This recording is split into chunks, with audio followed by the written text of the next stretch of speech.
There comes a moment in every trader's journey when the market stops attacking his account and starts attacking his identity. At first, losses feel financial. Capital shrinks. Positions fail. Later, they feel personal. You don't just lose money. You lose the version of yourself you believed in. The intelligent one, the disciplined one, the one who thought he was different. I believed I was different. But every time I broke my own rule, I wasn't fighting the market. I was protecting my ego. Ego whispers, I can't be wrong. The market replies, you already are. And that's where suffering begins. When a trade moves against you, you have two choices. Accept the loss, or defend your opinion. Most traders defend. They add more, they justify, they wait, they hope. Hope is ego's final defense. It delays pain and multiplies damage. I learned something painful. The market doesn't punish ignorance. It punishes arrogance. Ignorance can learn. Arrogance refuses to. The moment you believe you deserve profits, you become fragile. The market doesn't reward deserving. It rewards discipline. My biggest losses didn't come from bad strategies. They came from certainty. Certainty feels powerful, but it blinds you. Curiosity is safer. Curiosity asks, what if I'm wrong? Certainty declares, I can't be. The day I stopped needing to be right, I became free to be profitable. But ego wasn't my only problem. I noticed something else. Loss doesn't create wisdom. Time in the market doesn't create growth. Experience without reflection is repetition. Some traders have 10 years in the market. In reality, they have 1 year, repeated 10 times. Why?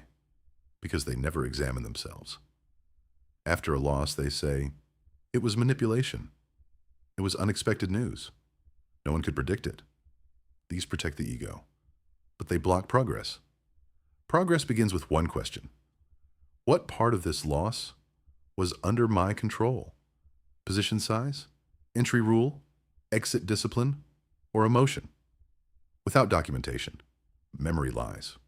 You remember wins clearly. You soften losses. That's why journaling changed everything for me. It wasn't exciting. It was honest. And honesty builds consistency. Then I realized something deeper. If trading feels thrilling, you're probably gambling. Consistency feels quiet, repetitive, almost boring. Professional trading is mechanical. Wait, observe, execute, exit. No drama, no heroics, just process. When I built my box theory, it wasn't genius. It was structure.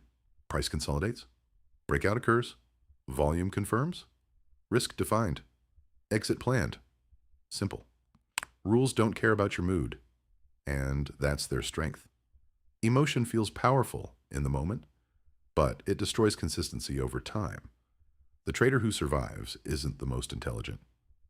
He's the most consistent. And consistency is built on simple rules, repeated.